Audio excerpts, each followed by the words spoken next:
On va rester un peu dans le même sujet avec une actualité en matière de cybersécurité. Bonjour Benoît Grunemwald. Bonjour Jérôme. Benoît Grunemwald, spécialiste cybersécurité chez EZ, partenaire de Monde Numérique, pour aborder chaque mois un sujet lié à la cybersécurité. Alors, le Qatar, la Coupe du Monde de football, a conduit la CNIL, la Commission nationale informatique et liberté française, à émettre une recommandation pour les Français se rendant sur place, en leur conseillant d'utiliser un autre smartphone que leur appareil habituel à cause de 2 petites applications obligatoires à télécharger sur place.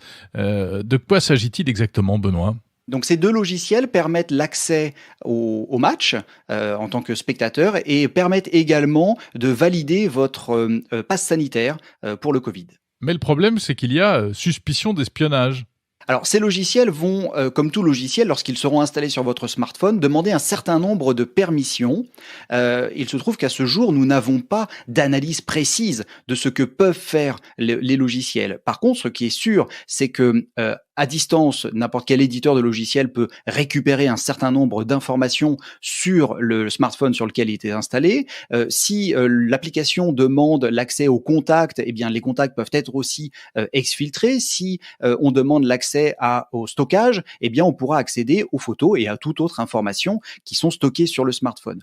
Donc la CNIL a fait preuve de prudence en avertissant ses ressortissants qui vont se rendre au Qatar que la zone géographique dans laquelle ils vont se trouver n'est pas une zone qui partage les mêmes valeurs que la France et l'Europe en termes de protection des données et également de liberté quant aux libertés intrinsèques humaines. Notamment, il rappelle l'importance de ne pas filmer ou de ne pas prendre en photo des éléments jugés sensibles et de se conformer aux règles qui sont celles du pays en question. Alors ça, c'est pour le Qatar, Benoît Grunemwald. En Iran, eh bien, vous avez identifié, vous, chez EZ, un système de surveillance massive également, qui s'appelle Furball. De quoi s'agit-il ?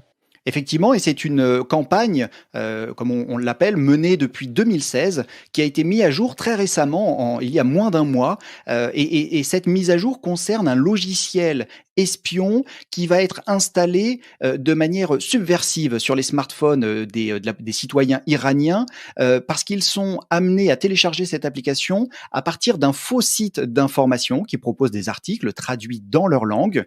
Et quand vous êtes sur ce faux site, eh bien, on va vous inviter à télécharger une application qui va permettre la traduction. Et quand vous allez installer cette application, eh bien, en fait, vous avez une partie qui est légitime, mais vous avez une partie qui repose sur un logiciel espion bien connu et qui, lui, va permettre aux opérateurs de cette menace de pouvoir récupérer des informations depuis votre smartphone. Quel type d'informations ? En fonction des permissions, encore une fois, que l'on va donner et ou que l'éditeur du logiciel va demander, eh bien, vous allez avoir accès aux contacts qui vont pouvoir ensuite être transmis dans le cloud de l'éditeur. Vous allez pouvoir avoir accès aux messages, vous allez pouvoir avoir accès au système de fichiers, c'est-à-dire finalement à l'intégralité du smartphone. Et ce qui est vraiment dangereux, c'est que lorsque vous installez ce type de logiciel, eh bien, vous allez par défaut, comme on le conseille régulièrement, mettre à jour le logiciel. Et au moment où vous allez l'installer, peut-être que ses fonctionnalités vont être limitées, mais quand vous allez faire des mises à jour, eh bien, l'éditeur va pouvoir rajouter différentes fonctionnalités qui vont lui permettre d'en savoir encore plus et d'être encore plus curieux et de rentrer plus profondément dans votre smartphone. Alors ça concerne les personnes qui vivent dans ces pays, donc. Hein. Mais pour les voyageurs qui se rendent sur place, quelles sont les bonnes pratiques à adopter ? Eh bien, les bonnes pratiques sont à la fois celles recommandées par la CNIL, mais également des bonnes pratiques que l'on doit avoir d'ailleurs sans voyager. La première, c'est quand on se rend dans une zone qui n'est pas aussi hospitalière que l'Europe l'est avec les données personnelles. Effectivement, si l'on peut voyager avec un smartphone soit neuf, soit reconditionné ou remis à zéro, c'est un plus.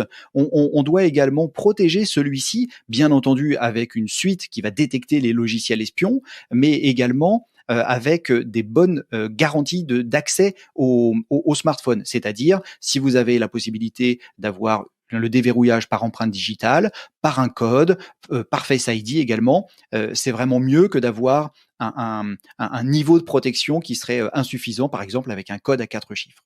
L'ANSSI, d'ailleurs, l'agence officielle de sécurité informatique, fait d'ailleurs des recommandations également.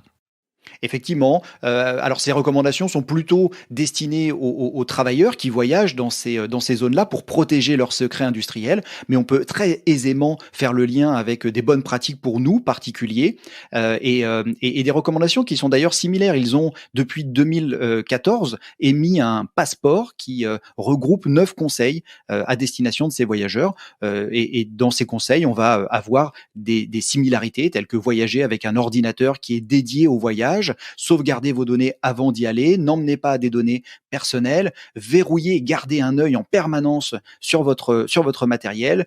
Et bien entendu, ce que l'on peut d'ailleurs rencontrer aujourd'hui et au quotidien, ne vous connectez pas à des Wi-Fi que vous ne connaissez pas, ne branchez pas des éléments de type USB ou stockage amovible que vous ne connaissez pas et ou que l'on vous aurait offert. Certaines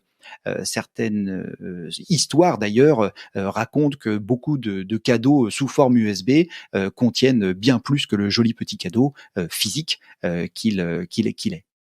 Et oui, il faut parfois se méfier de certains cadeaux. Merci Benoît Grunemwald, expert cybersécurité chez EZ.